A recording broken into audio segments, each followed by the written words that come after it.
Hi guys! Kamusta kayong lahat? Kung napapansin nyo ay wala akong video for a couple days kasi na-delete ko yung mga video ko sa aking phone. So ngayon, today is Wednesday, 10 o'clock. I just got up and I'm going to cook my dinner and lunch. So guys, join me. Ito yung lulutuin ko ngayon guys. Ito steak siya, mamurahin lang na steak. Yan. Una ko siya, bago ko siya kakat, ay akin ang huhugasan muna, no? Okay. Ayan guys, nandito na yung aking beef. Nahugasan ko na. Kakat natin guys, ganito ang pagkat ng beef, okay? Hindi ganon, hindi ganito sa kabila. Ganito, yan. Maninipis siya ang kakat ko, ganyan. Kasi, para malambot yung karne natin. Ganyan lang guys ha, ganito kaninipis, yan.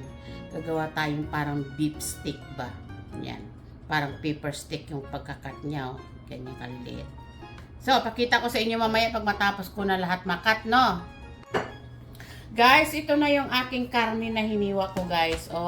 Ganito na itsura niya. Yan. Ngayon, lalagyan natin siya ng paprika. Kunti lang, mga half teaspoon. Lagyan natin ng cayenne pepper para medyo maanghang konti. Kunti lang din, tansya-tansya. Kasi lutong bahay nga. Black pepper guys.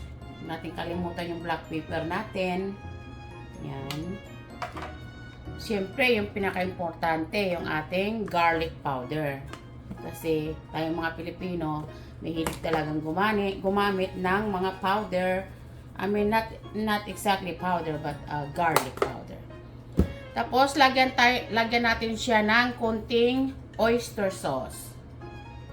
Mga 2 kutsara. And then, lagyan din natin ng liquid seasoning. Para malasa yung ating beef. Mga 2 kutsara din. At, huwag natin kalimutan yung ating chicken-or. 1 kutsarang malaki.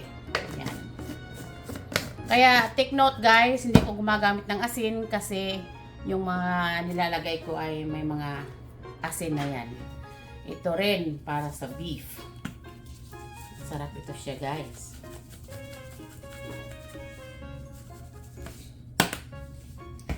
And then, lagyan natin ng olive oil. Mamarinate muna natin ito ng mga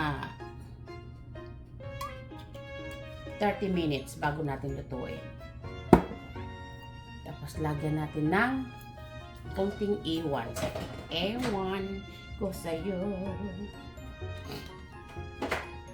Hey mahal, we have customer. She's Vietnamese.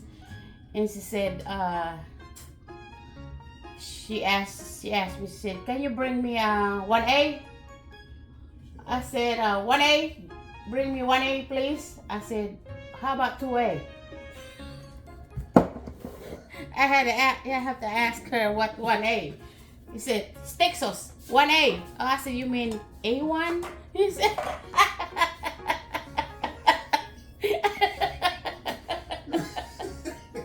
I said, okay, ma'am, I'll bring you 1A. Ooh, that was funny. She didn't know. And we got baking powder. 1 kutsarita. Yeah, bring me 1A, please. I said, what do you mean 1A, ma'am? My whole life. Bring me 1A, please, ma'am. I said, can you explain to me what's 1A, ma'am? Steak sauce. Oh, you mean E1? He said, yeah. And then, ihalo lang natin guys. I-marinate natin dito sa ating mga ingredients na nilagay. Ganyan. Siyempre, malinis ang kamay, di ba? Kasi masarap kainin yung malinis na pagkain. So, ayan, nahalo na natin, na-marinate na natin. So, ilagay muna natin siya sa aside. Marinate na mga 30 minutes, okay?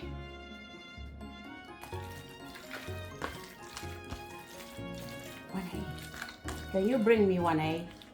And then one time the guy say, Kaya give me one more.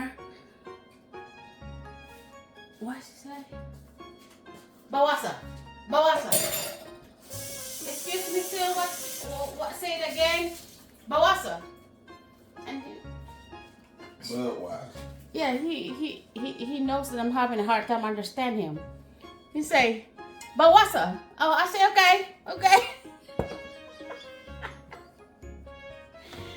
Woo! Bawasa.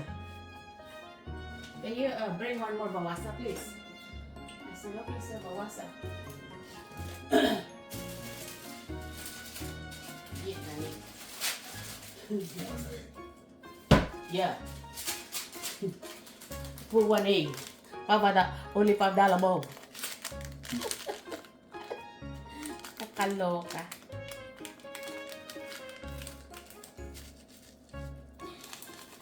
Lagyan natin ng magic syrup, guys. Ayan guys, mayroon akong pinakuluan na tubig dito. Ngayon ay ilalagay ko yung aking beans, green beans. Lalaswahan ko lang siya. Okay? Ngayon guys, ay lalagyan ko lang ng chicken-or yung aking tubig. Malinis yung kamay ko ha. Ganyan talaga akong talagang ginagamit ko yung aking mga magic kamay. Pero dapat malinis. Maghugas muna bago magdalaw. Yung mga pagkain. Ngayon guys, ito ay mayroon akong green beans. Sariwa to siya. Naka-frozen lang. Ngayon ilalagay ko siya dito sa aking may tubig. Yan.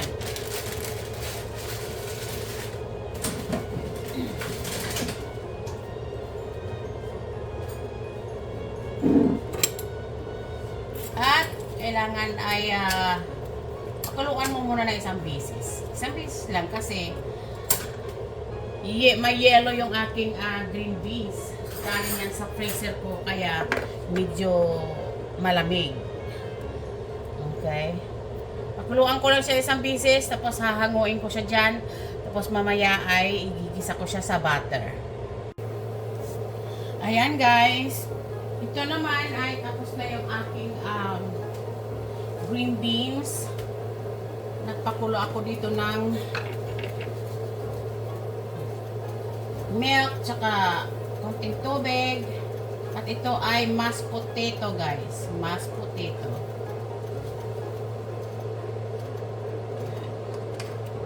Ito yung ating partner sa ating steak na minarinate.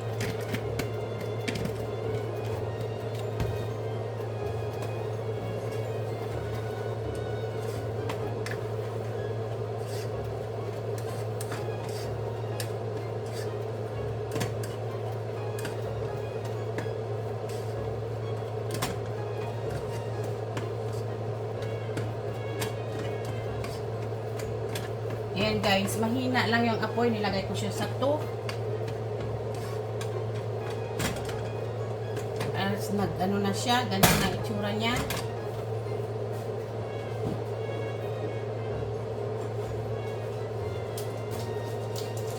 Lagyan natin siya ng butter.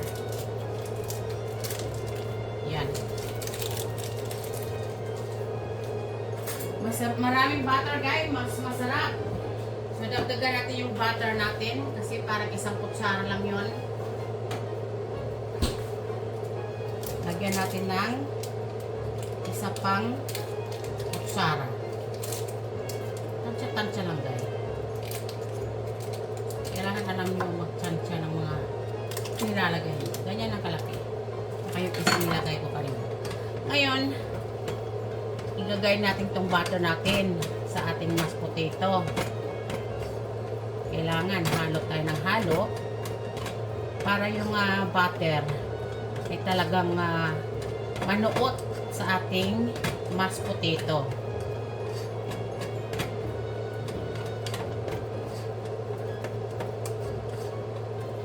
Siyempre, bago ko nilagay yung aking mashed potato dito sa aking pinakuluan na ay nilagyan ko ng kunting pampasarap. Lagyan ng chicken oil para malasang malasa yung inyong mashed potato. Ganyan. Habang natutunaw yung butter ay kailangan ay minimix nyo siya. Ayan, see? Ayan lang, oh. Ayan.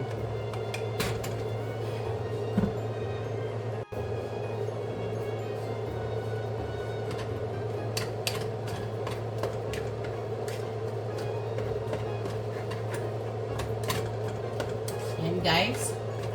Dinagdagan ko pa uli ng konting butter para hindi pa ako na creamy. Gusto ko creamy siya.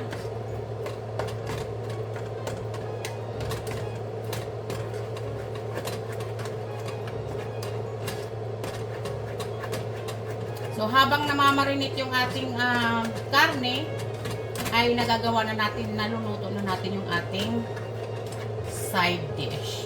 Ito yung ating side dish. Instead na kanin, ito yung gusto niya. Diba, sabi ko nga sa inyo guys, mahilig sa potato yung asawa ko. Ayan. You know?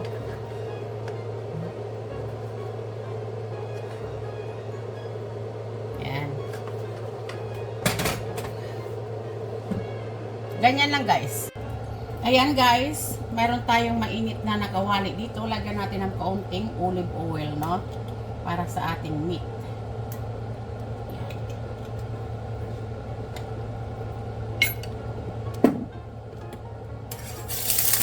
Wow. Magtubig yung ating ano. Lagyan natin ng butter.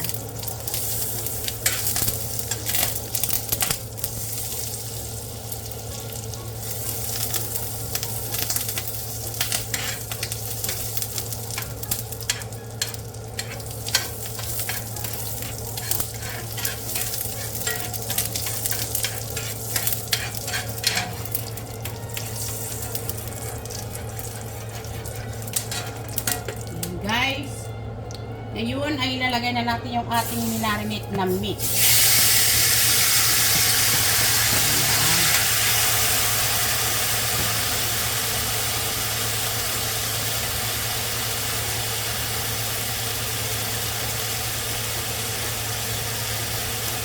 Talsik.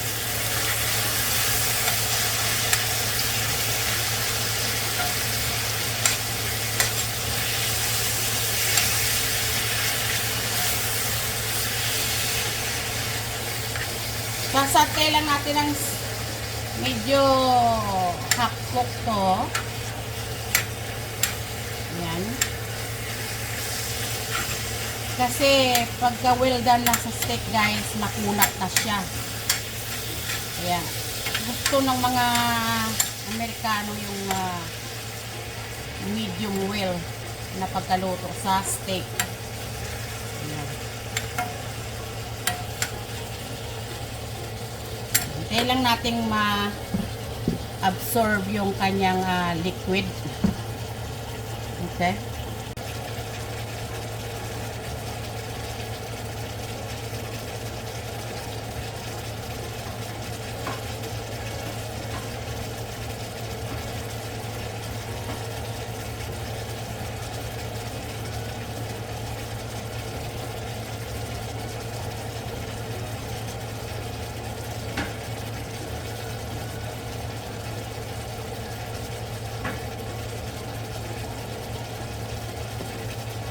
Yan guys, oh. Kita nyo.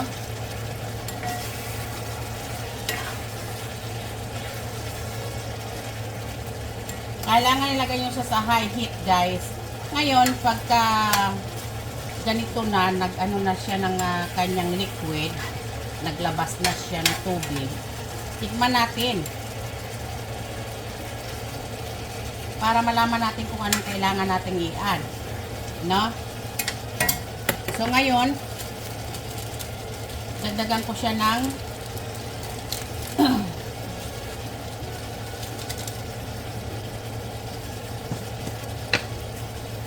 chicken or saka yung konti kong magic sarap dyan. At lagyan natin ng konting paminta kasi nakukulangan ako sa paminta niya.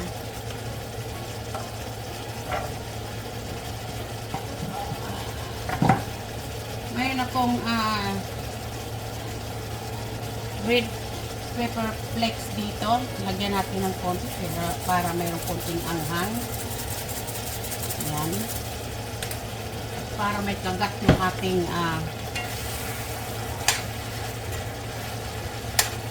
pepper stick na walang pepper. Yan lang ang kaibahan nito. Yan lang.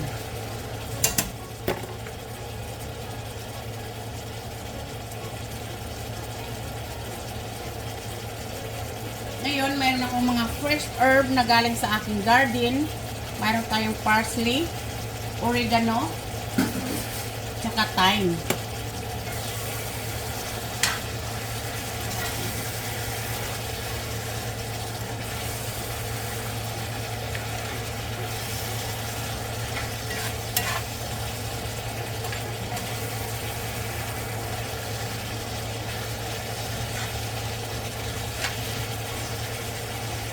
Ayan.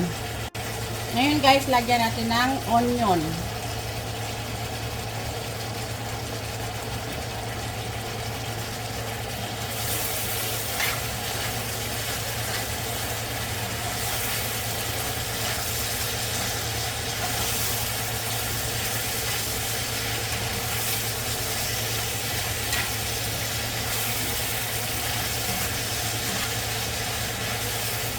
May pinaan ko yung apoy niya dahil nasusunog yung ilalim ng kawalit ko. Lalo na yung banda, oh, malakas ang apoy.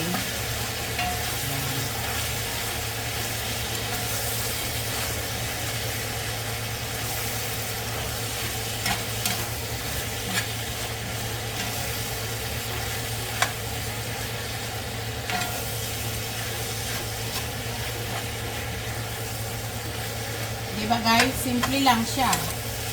Pero, ang importante yung kanyang lasa. Wala kasi akong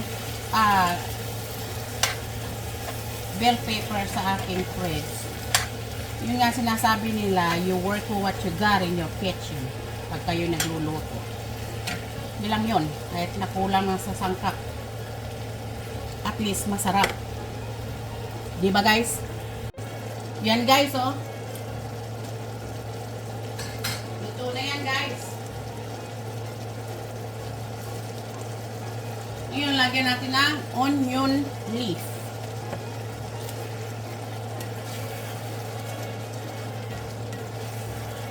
Last natin na sangkap. Galing yan sa garden ko guys. Ang tataba nila. Kasi ulan ng ulan eh.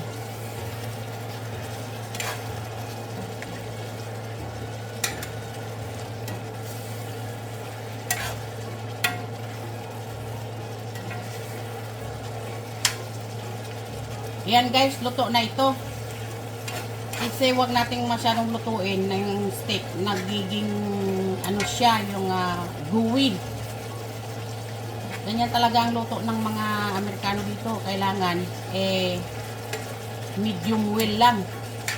Ako nga gusto ko sa mga niluluto ko well done. Kaya minsan napapa well done. Kaya patayin na natin yung apoy. Ito ay luto na. Ayan guys, nalalasahan ko yung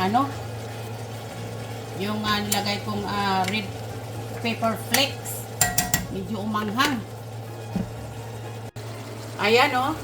Tingnan nyo guys oh. O diba? Simpleng luto lang sa bahay. Pero, ang importante, alam nyo kung ano ang nasa pagkain nyo. Kasi kayo ang nagluto. Ayan. Diba? Luto na yan. Yan yung simple kong beef steak na walang bell pepper.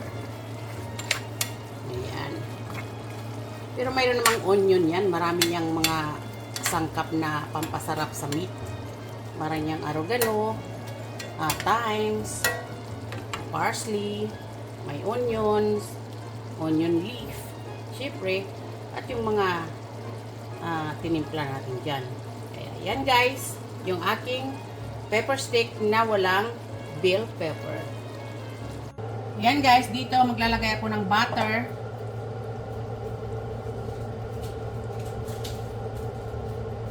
Para sa aking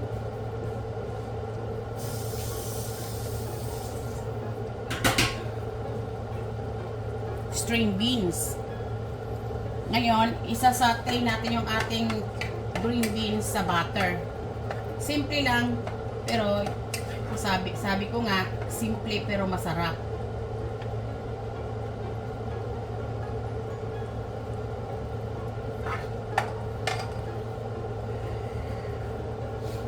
Diba nalalayo, nilaga ko muna yung aking green beans para malapuhan siya. Blanch sa English pa. Blanch. Ngayon, i-caramelize muna natin yung ating butter bago natin ilagay yung ating green beans.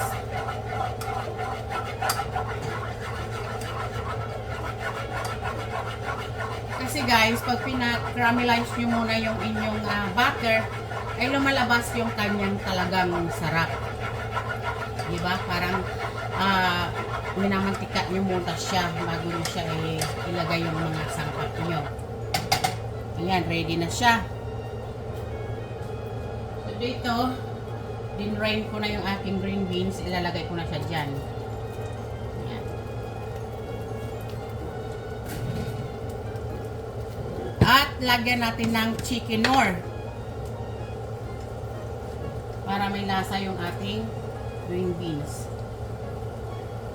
Yan. At syempre, lagyan natin ng garlic powder. Kasi yun ang partner niya talaga. At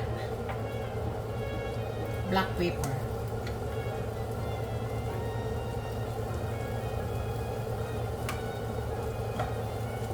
Kunting asin. Kunti lang. Kasi yung ating chicken-nor ay maalat na yon. Ayan. Ganyan lang guys. Simple pero masarap. I-saute lang natin siya sa butter. Yung ating green beans.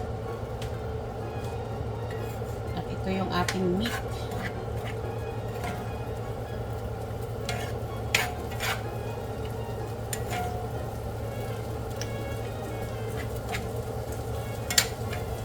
Madali lang silang i-prepare guys, lalo na pag wala kayong gaanong time mag-prepare. Kagaya ko, mayroon akong pasok. Siyempre, gusto ko mong magpahinga bago ako pumasok ng trabaho. Kaya, ayan. Ayan o guys, yung aking sauté na green beans. Tinatay natin yan sa butter and garlic. And guys, yan, tapos na yan. Alam nyo kasi, bago nyo isate yung inyong mga vegetable na mga ganyan, ay lapuhan nyo muna. I-blanch nyo muna sa mainit na tubig bago nyo sila igisa sa butter. Simple lang guys. But, ang taste niya is pang restaurant. Promise. Patay na natin yun. Ayan.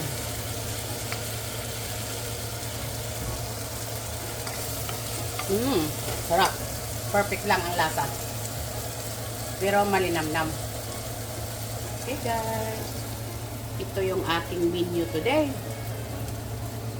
We have pepper steak na walang bell pepper, green bean, satay sa butter, at mayroon tayong mashed potato. Ay, nakalimutan ko palang ilagay itong aking yung herb ko. Yung fresh herb ko na galing sa aking garden. Ayan. Ang padagdag lasa at aroma. Kung nga sandali, pinatay ko na eh. Para maluto ng kaunti yung aking herb. Yan guys, tapos na tayo magluto. Mag-plate out na tayo. Ngayon guys, ganito ang pag-plate out nito. Ang gawin nyo, ilagay nyo itong mashed potato sa plato. Kalat nyo ng ganyan, dagdagan nyo pa ng konti. Baka masarapan siya kulangan. Ayan.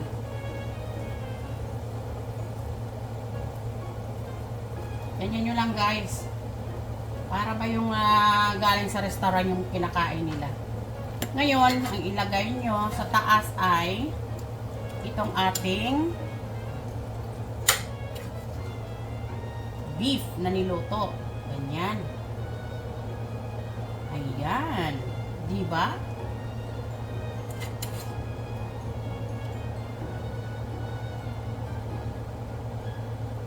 Ganun. Ganun lang guys. Ganun.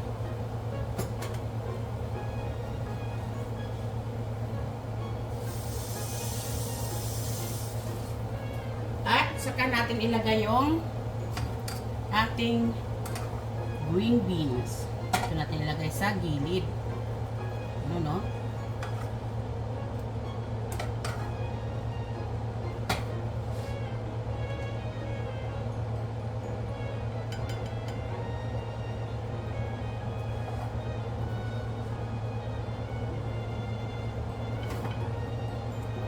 Yan, at dagdagan natin ng gravy.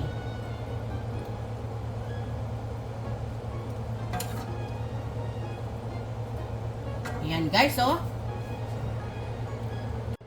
Guys, ito na yung ating finished products. We have pepper steak na walang bell pepper at mashed potato and fresh satay sa butter and garlic na green beans. Ayan guys, diba? Para ka lang pumunta ng restaurant. So guys, I hope you like my content today. If you do, please give me a thumbs up. If you like, subscribe and share. I really appreciate. So, hanggang dito na lang yung video ko. Thank you for watching, and I see you next time. Everyone have a blessed day.